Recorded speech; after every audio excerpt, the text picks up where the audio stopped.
Devin, today's guest makes me feel bad about myself. Whoa. This guy's a doctor.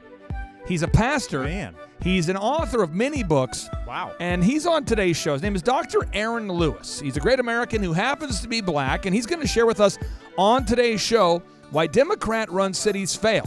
Okay. And why the governor of Connecticut, Ned Lamont, is wanting to test the COVID-19 vaccines on black Americans first. Man. Dr. Aaron Lewis is going to share with us why he believes that Connecticut's Governor Ned Lamont is launching an all-out attack on black Americans by testing a COVID-19 vaccine on them. Wow. All this and more on today's edition of the Thrive Time Show on your radio and podcast download. And folks, if you're looking for a man who's smarter than me, just do a little Google search for Dr. Aaron Lewis. Get ready to enter the Thrive Time Show. We started from the bottom, now we here. We started from the bottom and we'll show you how to get here. Started from the bottom, now we here. We started from the bottom, now we here. We started from the bottom, now we're on the top. Teaching you the systems to get what we got. Colton Dixon's on the hooks, I break down the books. Z's bringing some wisdom and the good looks. As the father of five, that's why I'm alive. So if you see my wife and kids, please tell them hi. It's the C&Z up on your radio. And now 3, 2, 1, here we go. We started from the bottom, now we here.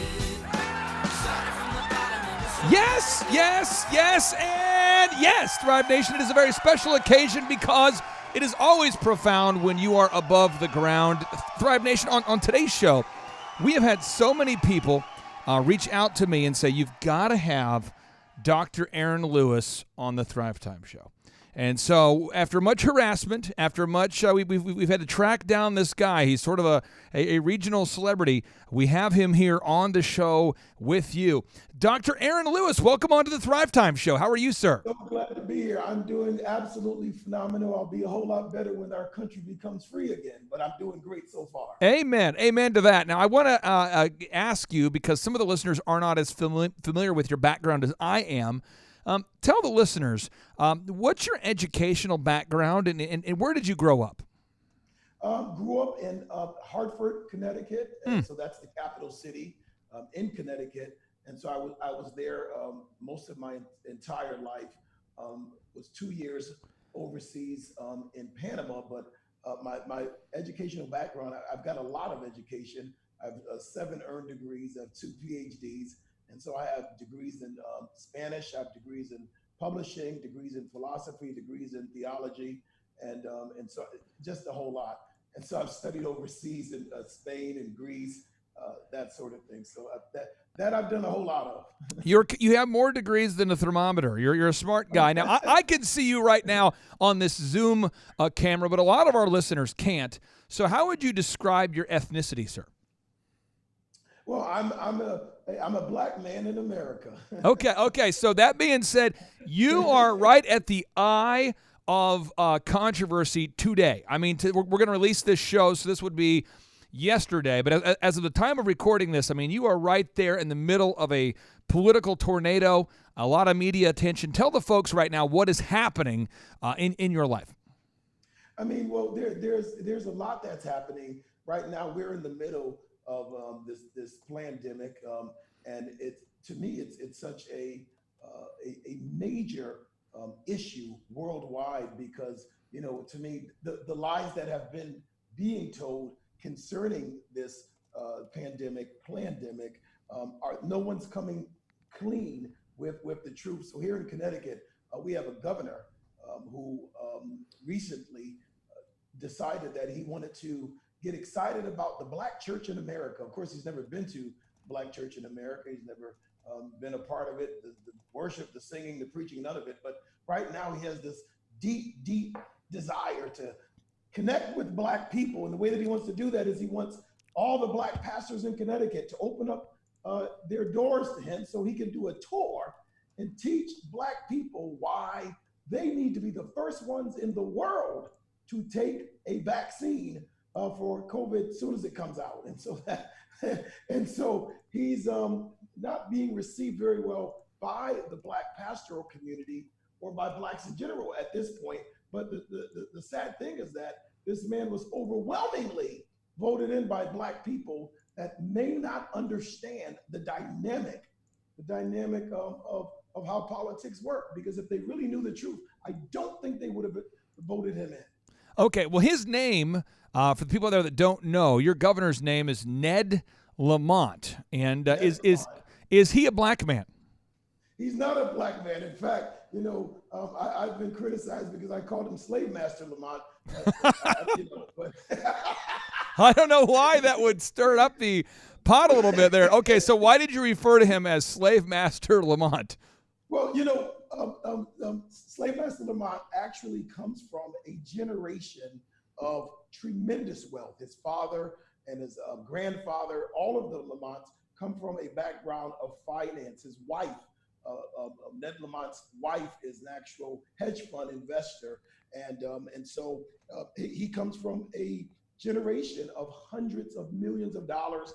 He's a product of Philip Exeter, a product of Harvard, a product of Yale University. He's a part of the Good Old Boys Club. Now, let me be very clear. I am a business owner. I am a pastor. I've been a ghostwriter for 30 years.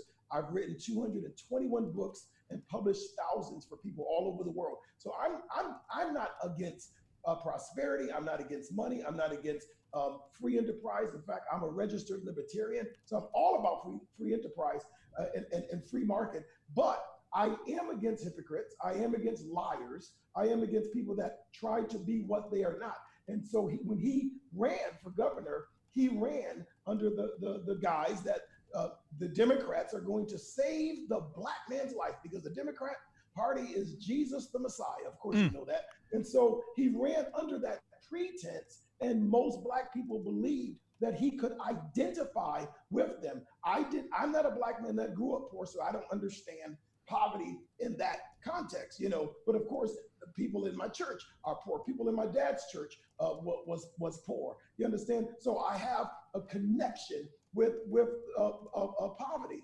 He has none, but yet at the same time, he's quick to point the finger at everyone that's not in his party and call them racist and say that they marginalize blacks, when he specifically targets black people because he knows the game plan, that most people of color are not as adept to the political process as they need to be. And as a result, that fracture, he cracks open the egg.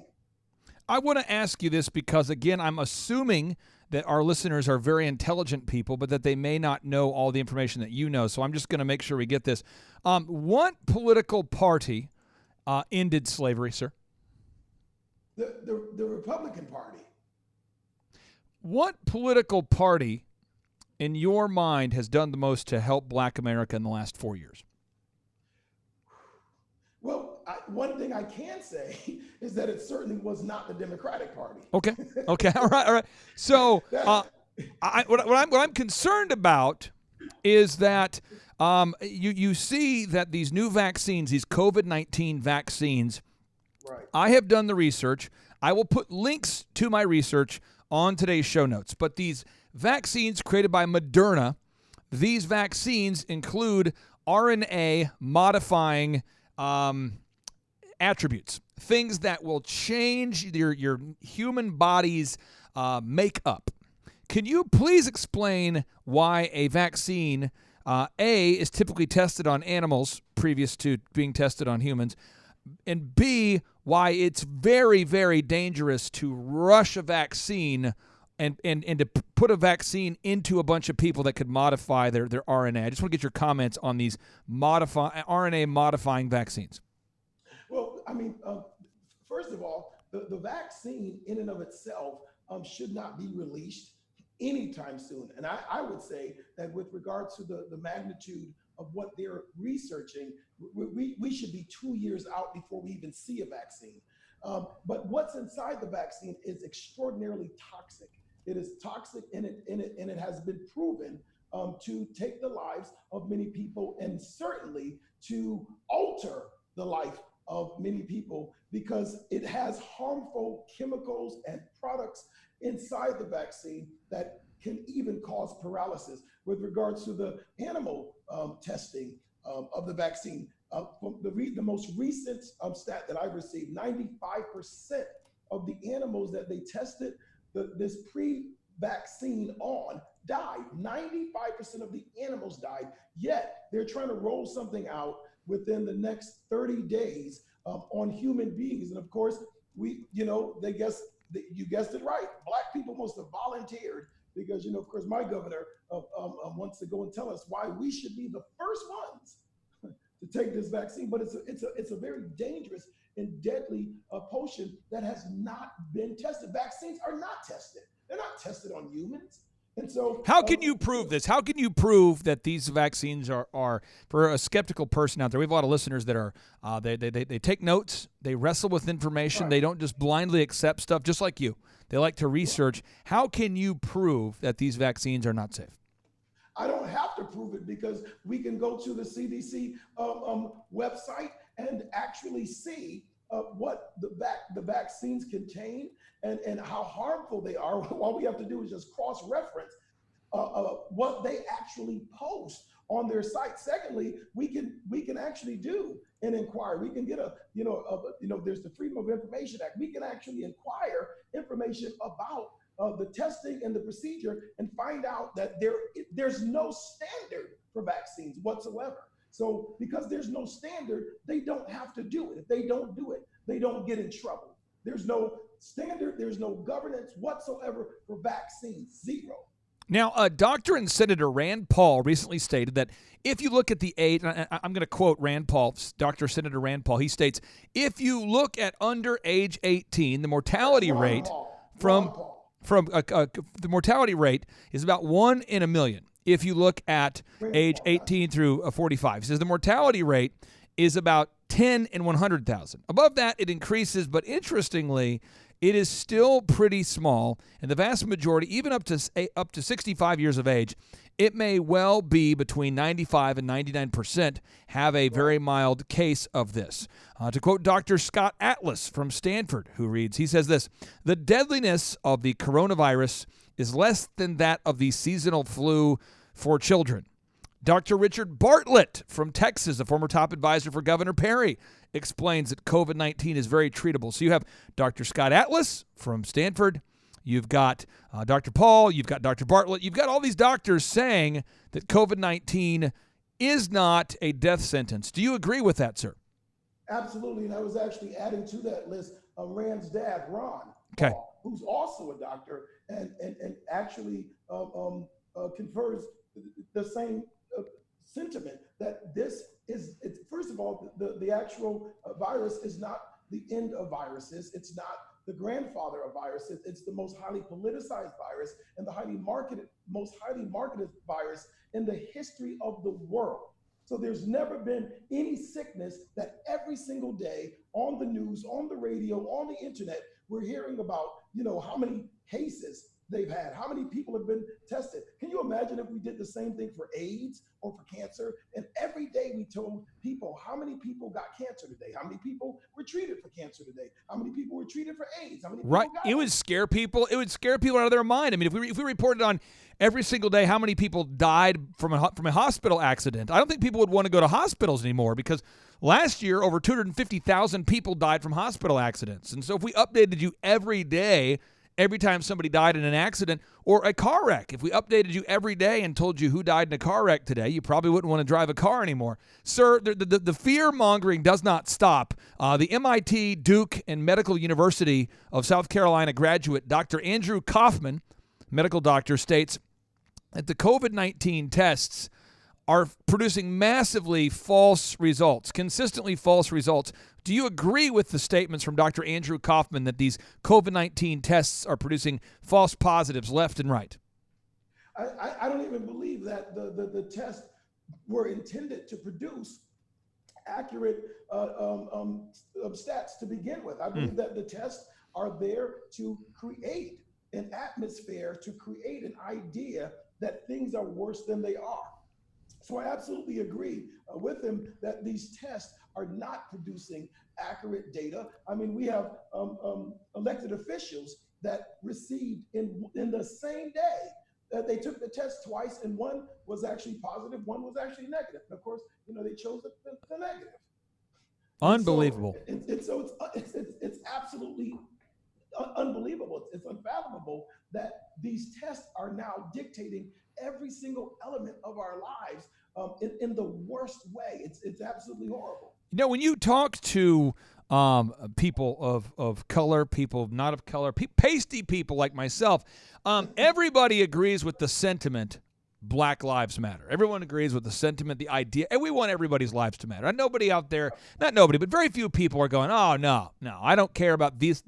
Very few people say, I don't care about ginger lives. I don't care about black lives. I don't care about redneck lives. I mean, we all care about all lives. But the sentiment has been hijacked. Black Lives Matter. And if anybody looks it up, does any research at all, you're going to discover that George Soros and a group of crazy left-wing white people are funding Black Lives Matter. However, if I say that, people say, well, he's a white guy. Have you seen him? He doesn't have any pigment. So as a black man, Dr. Aaron Lewis is an educated man who's more degrees than a thermometer.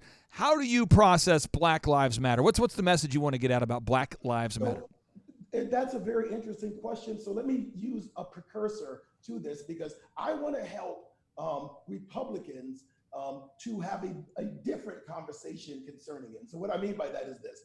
To your point, most human beings believe that Black Lives Matter. So nobody doesn't think that Black lives don't matter. However, everything is about how you say it.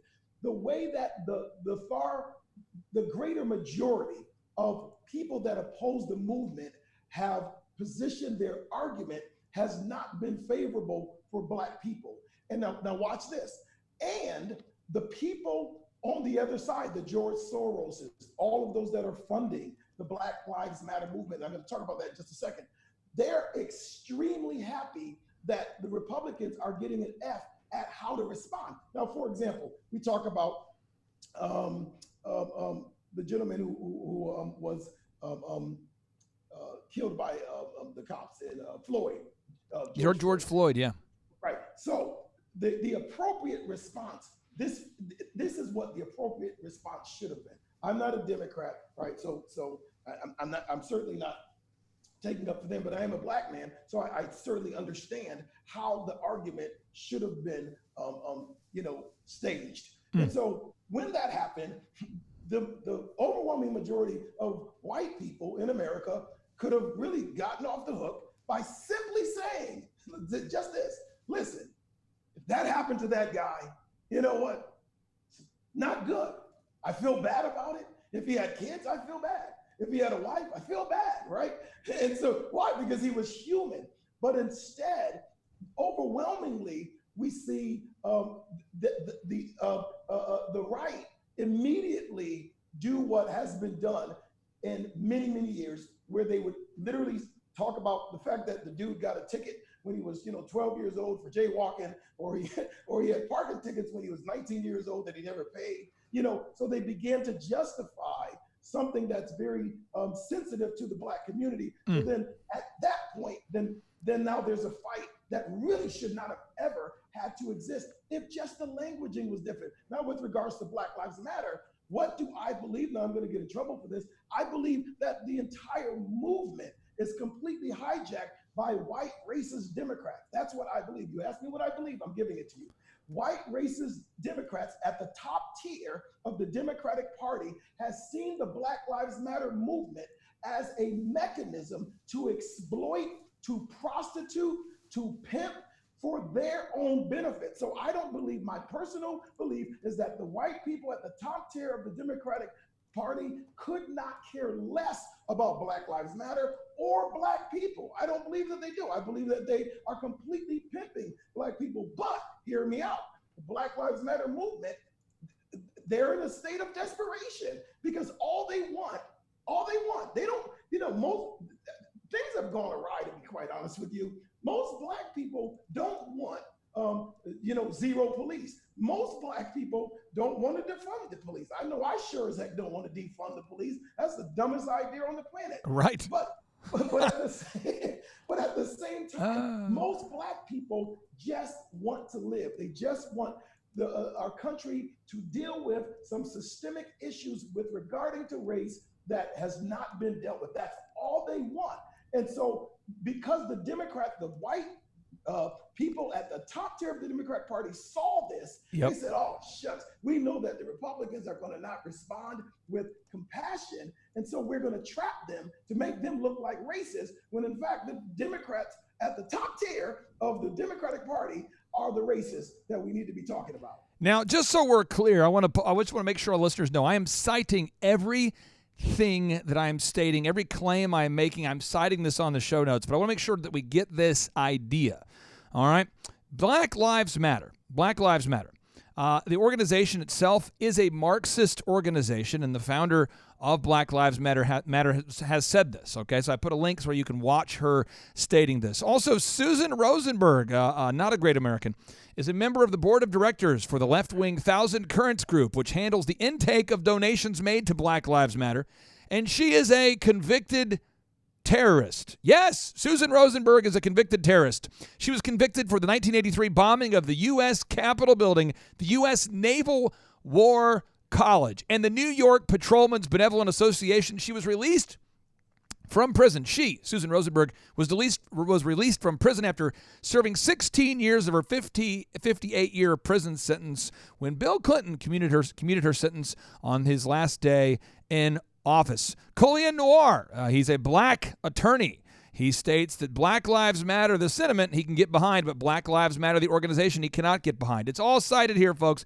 Now, what I want to do, sir, is I want to give you the mic, and I want to get out of your way, because you're in the midst of a tornado here. And Dr. Aaron Lewis, you've certainly put in your time. You've put in your work. And I want to give you the mic so you can share whatever you want with our listeners right now. What do they need to do as a result of today's show? How can they help you? Help me help you. What can we do, sir? Well, when we talk about Black Lives Mattering, as far as the Democratic Party has, you were being very kind when you talked about 4 years. In the past 50 years, since Kennedy was assassinated, the party has gone tremendously down. I know many Republicans that voted for John F. Kennedy because he was a classic American, and despite his imperfections, many people would agree that he was a classic American. He cared about freedom. He cared about the country. Since then, the party has used social services, social systems, handouts to attract impoverished and underserved Black people, and they've done it in such a way that they've created almost like a slave system that most Black people are completely unaware of, that makes them loyal to vote on a certain party line no matter what. And what I mean by no matter what is no matter whether or not the policies within the party serves them. There's a problem with that. There's a major, major problem with that. So when we talk about Black Lives Mattering, and we talk about the Democratic Party that is funding them, as well as the George Soroses and many leftist groups that have a vested interest in profiting from other people's pain, what needs to be understood is that the marches, although I believe people have a right to march and peacefully protest, I believe it's our First Amendment right. However, after it's all over, what does it mean? What does it do? Yeah. I founded a school. You can go to www.thescribesinstitute.org and look at the school that I started in the city of Hartford. That's about Black Lives Matter as far as I'm concerned, because we're educating children 2nd to 8th grade, right? And so people that donate to the Scribes Institute hear about Black lives, but not this movement that really has really no strong organization, no real strong purpose, no real strong ask. And then the things that are being demanded are absolutely ridiculous and nonsensical. We're going to defund the police. I'm not living in the neighborhood where the police are defunded. You understand? We need to have more, accountability of people that, we police our own neighborhoods and we're just going to assign police. I don't want to assign anybody in my neighborhood to police for me. I want people that have been trained to do so. Now, mind you, 5% of the police in our country on the high end do horrible things, which means that 95% of them do not. Do we need to deal with the 5%? Absolutely. Now, real quick, I want to talk about this, because this is big. I like R&B music. I like R&B music. Yeah, and I like hip hop music. And I like there's a lot of things I like, okay? I like pro sports. So let's just think about pro athletes. Let's think about R&B music. Let's think about insurance agents. We all know an insurance agent. We all know a pro athlete. We all know a doctor. And let me tell you, about 5% of humanity has a psychological problem. Hopefully it's none of our listeners. But you know what I mean. I mean, we've all seen a pro athlete go out there and lose their mind. We've all seen it happen. We've all seen a professional athlete. I think it was last year, one of the players in the NFL took his helmet off and started swinging it at another player, using his helmet as a weapon. We've seen that before. We've all had somebody at the office who's lost their mind. We've all had a bad hairstylist freak out. We've all seen a road rage, a person drive down the road and get road rage. But we don't ban cars. We don't call for the immediate canceling of the insurance industry because of one shady insurance agent. We don't call for an immediate transformational change of the mortgage industry because one mortgage agent lied to you about your closing costs. There are nefarious people on the planet. But what you're saying, I believe this is what I hear you saying. Black Lives Matter is not a good organization. And I believe also what I'm hearing you saying is that if you're listening right now, and you are black or white or anybody at all, do not take the vaccines. I believe that's what you're saying. Absolutely. I'm not only saying that they're not a good organization. I think a better way of saying it, the way that I would say is that they're a very misled organization. Because I believe that they're very, very honest people. Some people are innocent, and then there are some people that are very nefarious on the other side that are a part of the Black Lives Matter movement. I think that by and large, that the organization is very deceived and misled, and that the objective that they think they're going to get, they're not going to get it, because the people that they're trying to get it from, which is the Democratic Party, they're not going to make any changes. You got to understand that, just think about it. In every major city in America, or every city where you see an overwhelming number of Black and Hispanic city dwellers, why is it that in those cities, there's high crime? It's not like some people falsely say because Black people love to commit crime. It's not the reason why. Wrong answer. The reason why is